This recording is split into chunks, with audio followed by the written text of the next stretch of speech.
कल मैंने आपको क्या इस विषय में जानकारी दी थी, किन बिंदुओं को हमने देखा था। हमने आपको बताया था कि सौर मंडल किसे कहते हैं। फिर हमने बताया था कि वास्तव में सौर कलंक क्या होता है, सौर पवन क्या होती है। फिर हमने बताया था उल्का पिंड क्या होते हैं। तो मैंने कुछ बेसिक जानकारी आपको दी। तो इसमें अब आगे हम पढ़ेंगे कि ब्रह्मांड की उत्पत्ति कैसे हुई, वास्तव में हमारे ब्रह्मांड का ओरिजिन कैसे हुआ। आज इस बात पर चर्चा होगी कि ब्रह्मांड की उत्पत्ति कैसे हुई। क्या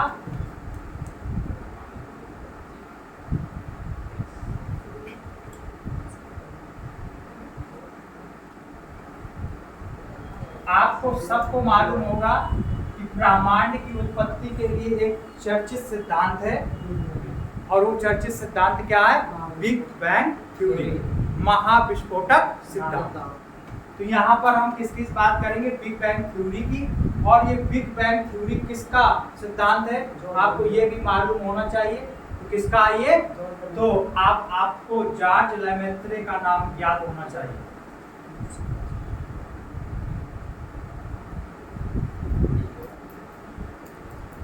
जॉर्ज लेमेत्रे का नाम याद होना चाहिए। और जॉर्ज लेमेत्रे ने ही क्या किया? बिग बैंग थ्योरी दी। क्या दी? Big bang theory.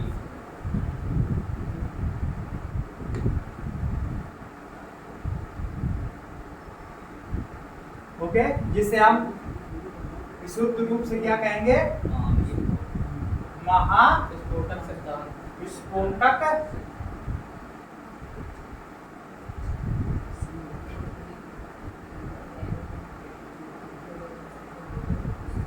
सिद्धांत।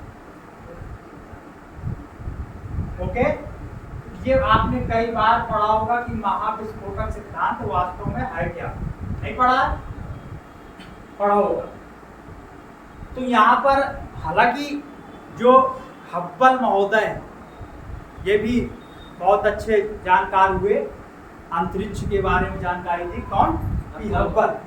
हब्बल महोदय ने टेलीस्कोप के माध्यम से बहुत अधिक जानकारी दी ब्रह्मांड के बारे में।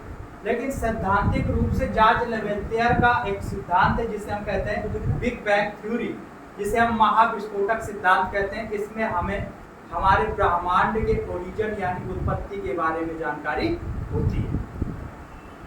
जॉर्ज लेमेत्रे महोदय बताते हैं कि अंतरिक्ष का जो भी द्रव्यमान है, बात समझ रहे हैं, सिर्फ एक गेंद जैसे गोले में संग्रहित जितना भी द्रव्यमान है। हमने क्या बताया कि इस अंतरिक्ष में सिर्फ एक गोला था। क्या था? सिर्फ एक गोला था। और इसी गोले में अंतरिक्ष का जो आप देख पा रहे हैं ना, सूर्य, तारे, क्षुद्र ग्रह, उल्का पिंड, तरह तरह की क्षुद्रकाएं, तो वो सारी चीजें किस पर संग्रहित थी? किस पर डिपॉजिट थी? इस सिर्फ एक गोले पर। और याद रखिएगा, ये गोला अपने आप में ही संपूर्ण गोला था। इसी में जो आप आज वर्तमान का ब्रह्मांड देख रहे हैं सारा समाहित। अचानक इसका ताप दाब बढ़ा, और ताप दाब बढ़ने के कारण इसमें अचानक क्या हुआ? विस्फोट हो गया। जब इसमें विस्फोट हुआ तो इससे असंख्य तारे अलग हो गए। क्या हो गए? असंख्य तारे अलग हो गए। इसी घटना को कहा जाता है महाविस्फोटक सिद्धांत। और इन्हीं तारों से ही पृथ्वी जैसे ग्रहों का निर्माण होता है। आप समझ रहे हैं? जैसे मंगल, बुध, शुक्र, या फिर उपग्रह की बात करें, गैनीमेड, टाइटन करके बताया था ना उपग्रह। और इसके बाद चंद्रमा हो गई, ये सारे डिमोस, फोबोस हो गया।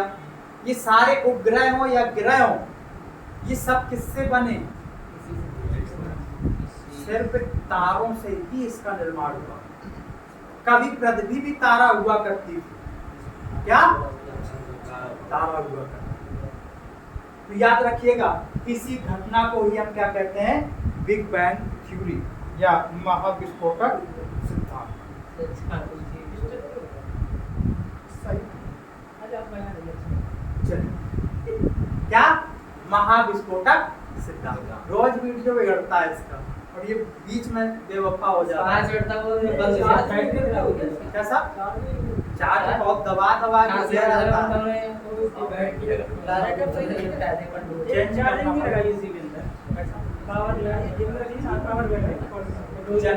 तो मैंने आइएगा अपने टॉपिक में। तो मेरा कहने का मतलब आप ये समझ पाए होंगे कि वास्तव में ब्रह्मांड की उत्पत्ति कैसे हुई। ब्रह्मांड का सारा द्रव्यमान एक गोले में संग्रहित था, अचानक उसमें क्या हुआ, विस्फोट हुआ, उसी से ही असंख्य तारे और ये ग्रह उपग्रह क्षुद्रकाय या उल्कापिंड जैसी स्थितियां सामने आई। अब यहाँ पर मैं एक सिद्धांत और बताऊंगा, जेम्स जेफरीज का ज्वारीय सिद्धांत। किसका? जेम्स जेफरीज का ज्वारीय सिद्धांत। उसमें आपको ये पता चलेगा कि पृथ्वी की उत्पत्ति कैसे हुई। ये जो घटना हो रही है महाविस्फोटक सिद्धांत की, ये आज से 15 अरब वर्ष पहले की घटना है। कितनी? 15 अरब वर्ष पहले की घटना, बहुत पहले। फिर इसके बाद आप जानते हैं कि पृथ्वी की उत्पत्ति होती है, और पृथ्वी के साथ साथ हमारे सौर मंडल का उदय होता है। किसका? सौर मंडल का उदय। तो हम यहाँ पर देखेंगे हमारे सौर मंडल का उदय कैसे हुआ। आज हो सकता है कि नए बच्चों को समझ में कम आए सौर मंडल की उत्पत्ति। तो आप जानते हैं कि हमारा इतना सौर मंडल है जिसके अंतर्गत 8 ग्रह आते हैं, कई सारे उपग्रह आते हैं, कई सारी क्षुद्रकाएं आती हैं। तो हम यहाँ पर उसी सौर मंडल की बात करते हैं कि हमारा जो सौर मंडल है जिसके अंतर्गत बुध, शुक्र, पृथ्वी, मंगल, बृहस्पति, शनि, अरुण, वरुण जैसे ग्रह क्या है, शामिल है। वास्तव में हमारे सौर मंडल की उत्पत्ति कैसे हुई, तो आप यहाँ पर कब की चर्चा करेंगे? 4.6 अरब वर्ष पूर्व। कितना? 4.6 अरब वर्ष पूर्व की बात कर रहे हैं आप। और इसमें आपको पता चलेगा जब जेम्स जेफरीज का ज्वारीय सिद्धांत पढ़ेंगे। किसका? जेम्स जेफरीज का ज्वारीय सिद्धांत। ओके, बात समझिए क्या बताना चाह रहा हूं। जेम्स जेफरीज का ज्वारीय सिद्धांत जब हम पढ़ते हैं तो उसमें पता चलता है कि इस ब्रह्मांड में 2 साथी तारा तैर रहे थे। क्या? 2 तारे तैर रहे थे, तारा ए, तारा बी। अब ये घूमते घूमते, कौन बता रहा? जेम्स जेफरीज महोदय बता रहे। ये घूमते घूमते क्या हुआ, एक दूसरे के समीप आ गए, और जैसे ही समीप आए तो साथी तारा यानी ए तारे का ज्वार बी तारे को आकर्षित किया। क्या? ए तारे का ज्वार बी तारे को क्या किया? आकर्षित किया। और याद रखिएगा, धीरे धीरे स्थितियां ये हुई कि ये तारा जो आपस में जोड़कर एक केंद्र बना, एक पिंड बना, और ये पिंड अचानक बुझ गया क्योंकि ये तारे थे।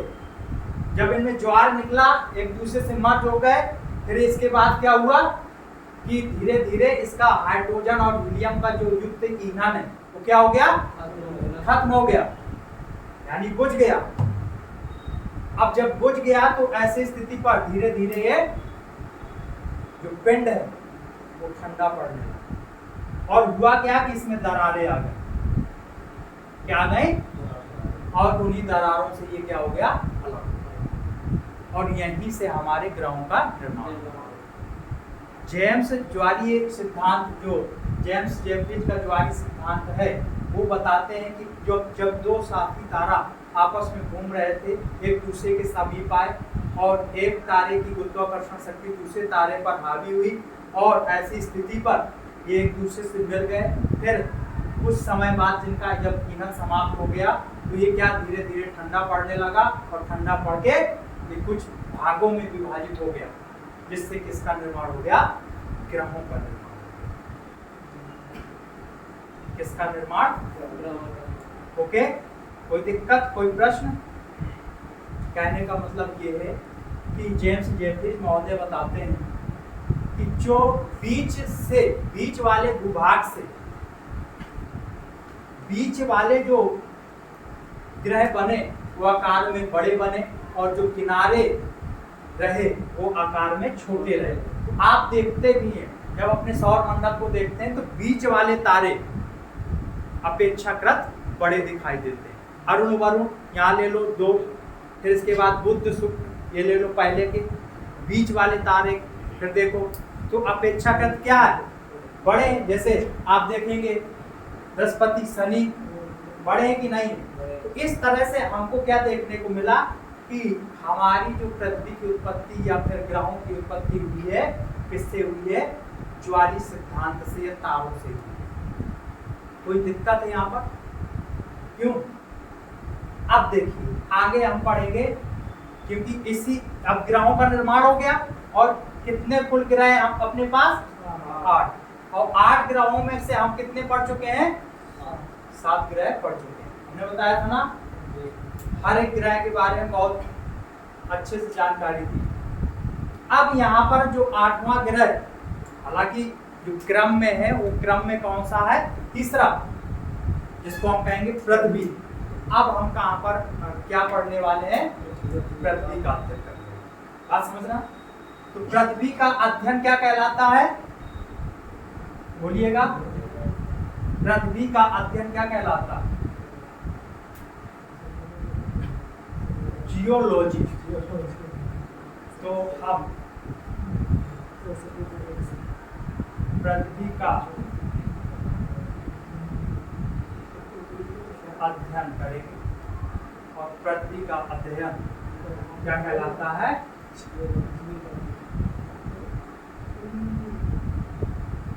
जियोलॉजी। Okay, clear? अब देखिए जियोलॉजी के अंतर्गत हम पृथ्वी का स्ट्रक्चर पढ़ेंगे। वास्तव में पृथ्वी किस तरह से, क्योंकि हमको पृथ्वी अंदर की ओर भी पढ़ना है, बाहर की ओर भी पढ़ना, यानी कि अंदर भी झांक के देखना है हमको और ऊपर भी देखना है। तो पहले पृथ्वी की हम आंतरिक संरचना देखेंगे। क्या? आंतरिक मतलब अंदर की संरचना देख लें। जब अंदर की बात समझ लेंगे तभी तो बाहर की बात करेंगे। आप समझ रहे हैं? तो वही बात है, कहते हैं किसी व्यक्ति को समझने के लिए पहले उसको आंतरिक आवरण उसका समझते हैं, अंदर मन की बात समझते हैं, फिर बाहर की बात करते हैं। बात समझना? तो वही है कि पृथ्वी की आंतरिक संरचना, पृथ्वी की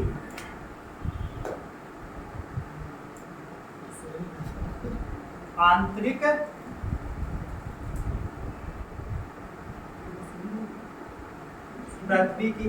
संरचना।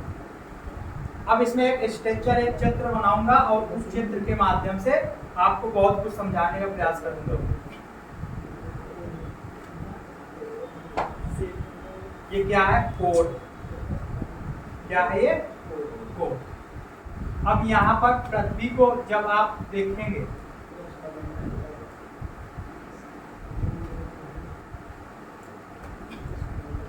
ठीक है, तो पृथ्वी 3 लेयर पर दिखाई देगी। पृथ्वी की आंतरिक संरचना कितने लेयर पर? 3 लेयर। पहला जो पहली भाग क्रस्ट, जिसे हम परपटी कहेंगे। क्या कहेंगे? क्रस्ट। ये परपटी का भाग हो गया, ये वाला। ठीक है, ये नंबर डाल दें हम। बी, इसको हम कहेंगे मेटल। क्या? फिर इसके बाद 3 संरचनाओं पर या 3 भागों पर हम डिवाइड करें इसको। अब इसमें ऊपरी जो परत है, ऊपरी जो भाग है जिसे हम क्रस्ट बोले, ये ग्रेनाइट,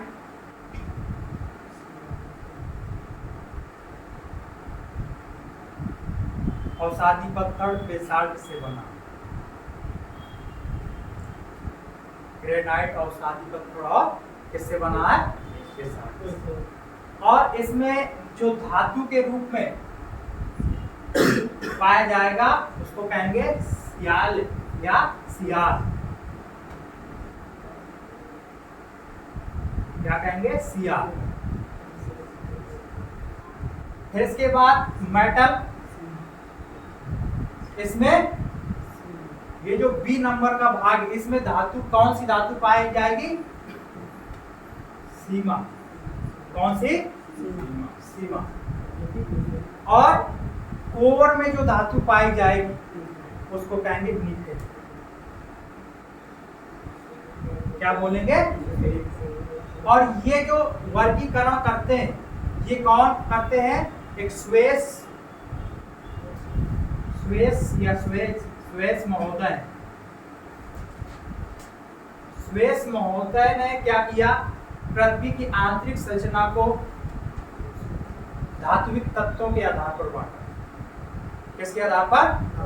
धात्विक तत्वों के आधार पर बांटा। और उन्होंने कहा कि जो क्रस्ट है या परपटी है वो सिलिका और एल्युमिनियम की बनी हुई है। उसमें किसकी अधिकता पाई जा रही है? सिलिका और एल्युमिनियम। इसलिए उन्होंने संक्षिप्त में क्या कह दिया? सियाल। ओके। फिर उन्होंने कहा कि जो मेटल है, थोड़ा और नीचे जाओगे तो मेटल आपको मिलेगा सीमा का बना हुआ। इसका? सीमा का बना हुआ। और सीमा का अर्थात यह है कि ये किसका? सिलिका और मैग्नीशियम का बना हुआ।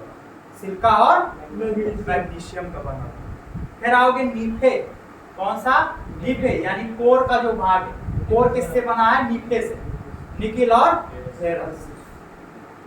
बात समझ में आ रही है? डायरेक्ट क्वेश्चन पूछा जाता है। अभी बताएंगे कैसे प्रश्न पूछे जाते हैं। तो सियाल सीमा, सियाल सीमा किसके भाग है? पृथ्वी की आंतरिक संरचना। फिर इसके बाद जोड़ों के आधार पर, ज्वाइंट के आधार पर पृथ्वी का क्या किया गया है? निर्धारण किया गया है या डिवीजन किया गया है। तो यहां पर मैं दूसरा चित्र बताऊंगा आपको।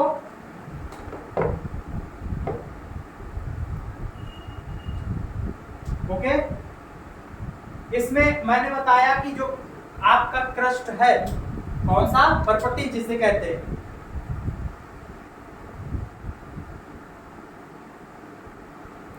ये भी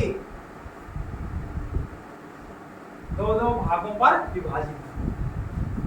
जैसे upper crust, lower crust, upper mantle, lower mantle, upper core, lower core. बात समझ रहे हैं? या आउटर कोर। और तो यह देखिए आप, ये क्या है? Outer crust. Okay. Outer crust यानी ऊपर का क्रस्ट, ऊपर की परपटी। फिर इसके नीचे कौन सी?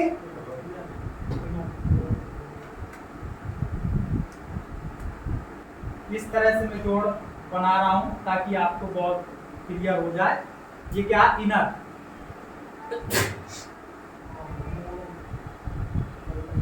या इनर कोर क्रस्ट। ठीक है। Outer crust, inner crust. फिर इसके बाद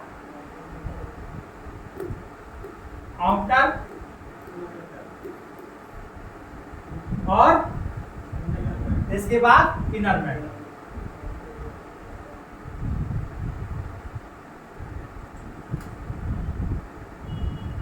इसके बाद आउटर कोर और इनर कोर।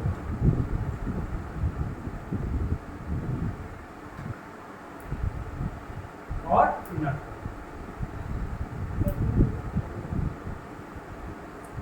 ओके। कोई दिक्कत यहाँ तक? ईमानदारी से बताइए आप। ये बात तो आपको समझ में आ ही गई होगी ना?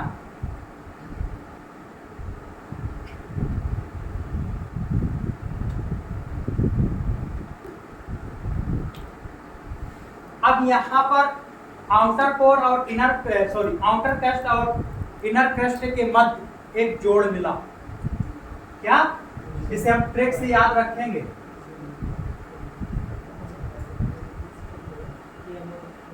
कमर गला, कमर और गला से। तो कहा से कौन रोड असंबद्धता, कौन सी? कौन रोड असंबद्धता।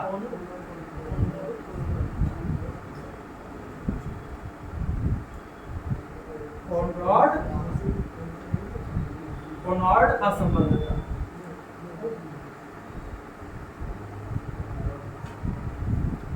ठीक है, समझ में आए क्या है, उसको पहुंच रहे हो।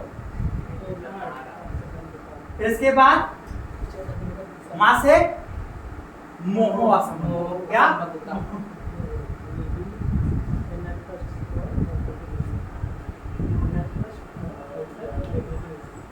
बात समझते चलिए। आउटर कोर और आउटर मेंटल और इनर मेंटल के मध्य रस मतलब रेप्टिंग।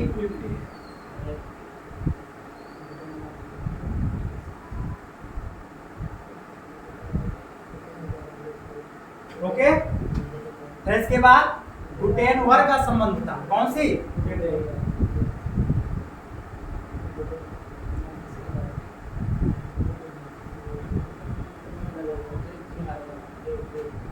और लेहमैन असंबद्धता। क्या?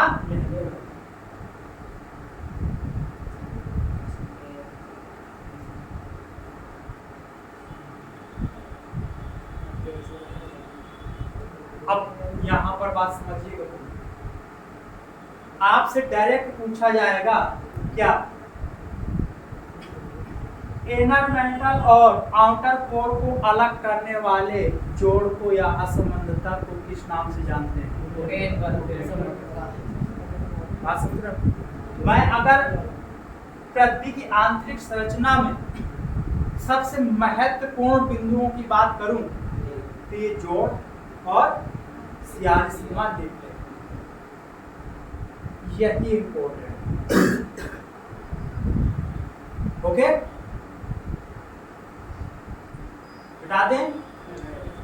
अब देखिए, इसमें आपको एक बात और हम बता रहे हैं कि वास्तव में हम पृथ्वी की आंतरिक संरचना का जो अध्ययन करते हैं उसमें हमको किस तरह से मालूम होता है कि पृथ्वी के जैसे नीचे जाएंगे हम तो उसका घनत्व तो बढ़ेगा या घटेगा, ताप बढ़ेगा या घटेगा, गुरुत्वाकर्षण शक्ति बढ़ेगी या घटेगी। अच्छा, मैं आपसे आप व्यवहारिक क्वेश्चन पूछ रहा हूँ कि जैसे आप पृथ्वी के धरातल से नीचे की ओर जाते हैं तो क्या गुरुत्वाकर्षण शक्ति या गुरुत्वाकर्षण का मान घटता है या बढ़ता है? ना घटता है ना बढ़ता है, समान है। क्यों राजकुमार? पृथ्वी के धरातल से जैसे ही हम नीचे की ओर जाते हैं तो गुरुत्वाकर्षण बल का मान घटता है या बढ़ता है? कभी आप उतरे हो गहरे खाई में, गहरे गड्ढे में, तल घर में, कैसा महसूस किए हो? कैसा कम ही महसूस करते नहीं? अपना व्यक्तिगत अनुभव बताओ, पढ़ाई वाली बात नहीं है। पढ़ाई नहीं, झूला आप कह रहे हैं कि जैसे अभी यहाँ खड़े हो, अब गड्ढे की तरफ जाना हो, कुआं की तरफ जाना हो या फिर कहीं तलघर में जाना हो, खाई में उतरना हो तो क्या फील करोगे? नहीं उतरे हो कभी? अरे यार, गांव देहात के लड़के हो, जाने कितने गड्ढे उतरे हो। राजकुमार बताओ, विद्या का समय नहीं।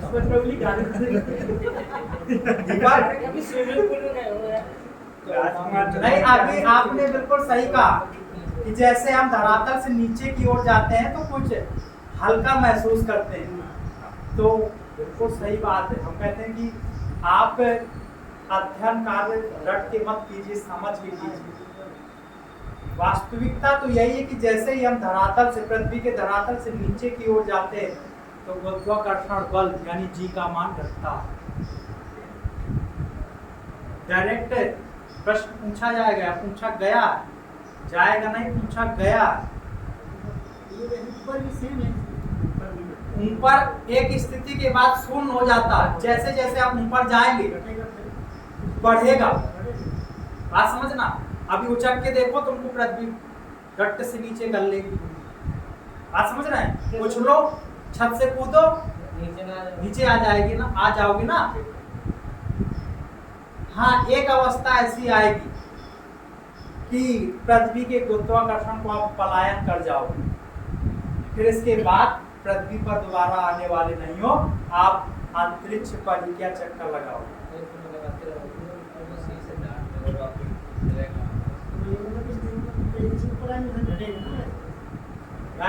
एक आपने पढ़ा होगा फिजिक्स का सिद्धांत कि किसी वस्तु को 11.2 किलोमीटर प्रति सेकंड की रफ्तार से अगर फेंक दे तो वो वस्तु पृथ्वी से पलायन कर जाए। बात समझ रहे हैं? क्या बोला मैंने? यदि 11.2 किलोमीटर प्रति सेकंड की स्पीड से किसी वस्तु को ऊपर की ओर फेंक दें तो वस्तु वापस नहीं आएगी, पलायन कर जाएगी। लेकिन किसी की औकात नहीं है कि इतनी तेजी से फेंक दे। बुमराह का नाम सुने हो? 160 किलोमीटर प्रति घंटे की रफ्तार से बॉल करता था। जब वो फेंकता था तो एकदम छोड़ छाड़ के भाग लेते थे। तो हमने बताया क्या? तो यहाँ पर ये चीजें आपको अध्ययन करनी होंगी। आप देखो, ये तो ऊपरी चीज आपने जान ली, जब जैसे हम पृथ्वी को खोदेंगे तो आप